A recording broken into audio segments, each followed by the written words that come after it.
तो क्या ये बात सच है कि सीबीएसई के एग्ज़ाम 2 बार होने वाले हैं?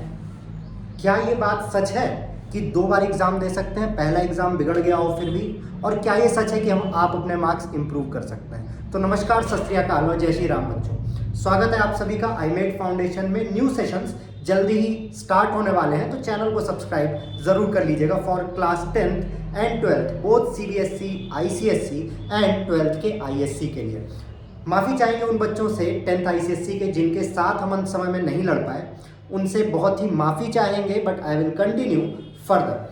तो पहले बात करते हैं कि सीबीएसई एग्ज़ाम 2 टाइम हो रहा है, बहुत बड़ी न्यूज़ है और बहुत दिनों से सर्कुलेट हो रहा है। तो हमने सोचा क्यों ना इस बारे में बात की जाए, क्या हो सकता है, कैसे हो सकता है और क्या आपको इससे फ़ायदा है कि नहीं। तो सबसे पहले आइए ऑफिशियल नोटिस देखते हैं, क्योंकि इधर उधर से देखने का तो कोई मतलब बनता ही नहीं है।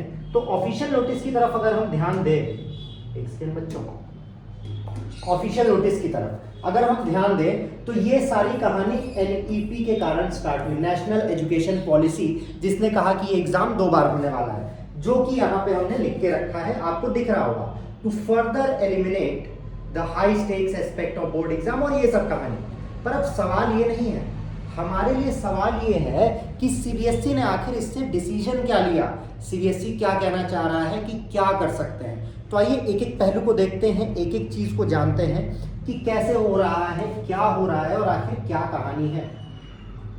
सॉरी बच्चों, ये थोड़ा सा आपको दिखाते हैं कि आखिर सीबीएसई ने क्या बोला है। एक एक चीज को पढ़ते हैं। स्कीम 2 बोर्ड एग्जाम की है, एक बोर्ड एग्जाम आप दे चुके हैं, आपका अच्छा हुआ खराब हुआ आप हमें कमेंट करके बता सकते हैं। दूसरा एग्जाम मई में होगा। अब उसकी कहानी क्या है आइए जानते हैं।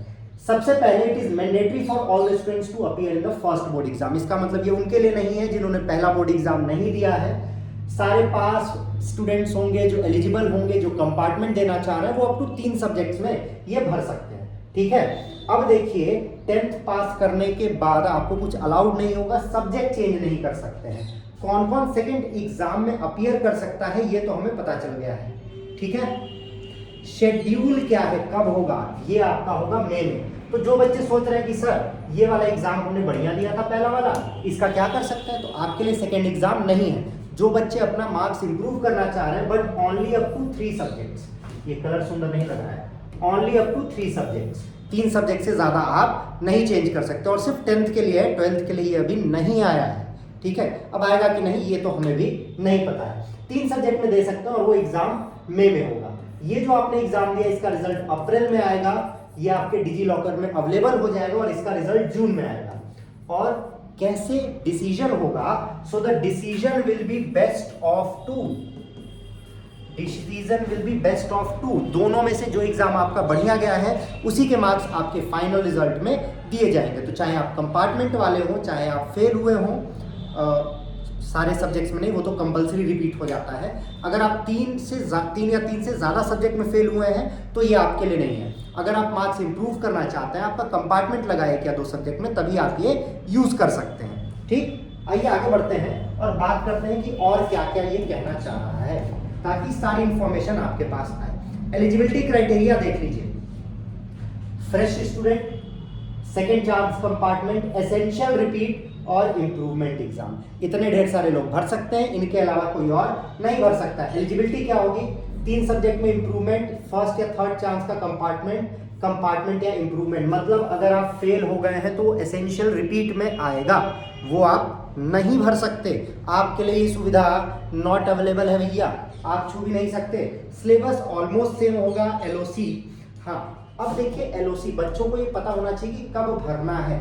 सेकेंड एग्जामिनेशन मतलब ये जो दूसरा एग्जाम होने वाला है, इसकी एलओसी सेपरेटली भरी जाएगी। तो इसके लिए आप अपने स्कूल में जाके प्लीज कांटेक्ट कर लें। अगर आपको अभी भी लग रहा है कि आपने कोई एग्जाम खराब कर दिया था, तो ये किरण आ चुकी है आपकी बहुत बढ़िया सुंदर सी। ठीक है, और बाकी आईसीएससी के बच्चे या 12th के बच्चे या आईएससी के बच्चे घबराए नहीं, उनके लिए ऐसा कुछ नहीं है।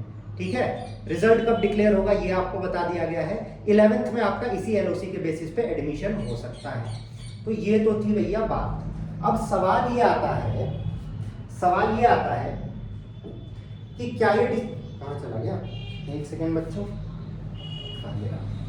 क्या ये डिसीजन सही है, आपको एग्जाम देना चाहिए या नहीं। देखिए बच्चों, मेरा ये मानना है कि अगर आप 10th में 80% अचीव कर ले रहे हैं, आप श्योर हैं कि आई एम गेटिंग 80%। 80% हम इसलिए कह रहे हैं क्योंकि आगे कई सारे एग्जाम्स होने वाले हैं जहां पे हो सकता है कि मेरिट बेस्ड सिस्टम आ जाए, तो ये दिक्कत कर सकता है। तो आप कोशिश करिए कि 80% मार्क्स आप अचीव कर रहे हो। अगर आप 80% अचीव कर रहे हो तो इसको भरने की नो नीड, इसको मत भरिएगा, ठीक है। आप अगर 75 to 80 कुछ भी अचीव कर रहे हैं देन इट इज ओके, दोबारा भरने की जरूरत नहीं है, क्योंकि 10th का रिजल्ट जो है, 10th की मार्कशीट जो है वो बहुत कम जगहों पे मेरिट में ली जाती है और जनरली आपका डेट ऑफ बर्थ ही सही करने के लिए ली जाती है। तो if you are in 75 to 80 category तो कोई जरूरत नहीं है 85, 90, 95 करने की, चलता है, एकदम बढ़िया है, कोई दिक्कत नहीं है। बट अगर आप 75, 80 से नीचे हैं तो प्लीज इसे भर दीजिएगा इफ यू आर कॉन्फिडेंट।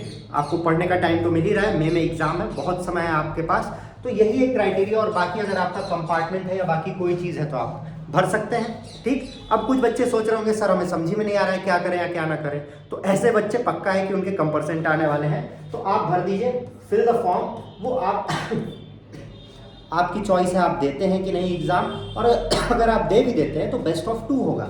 मतलब आपने जो ये एग्जाम दिया एग्जाम नंबर 1 और जो आप एग्जाम नंबर 2 देंगे सेकंड, इनमें से जो बेस्ट मार्क्स होंगे वही जुड़ने वाले हैं। तो ये था 2 एग्जाम के बारे में। बाकी ऐसी जानकारी के लिए और साल भर कंटेंट के लिए हमें सब्सक्राइब करके रखें। तो मिलते हैं आपसे अगले वीडियो में। जय श्री राम, बाय बाय।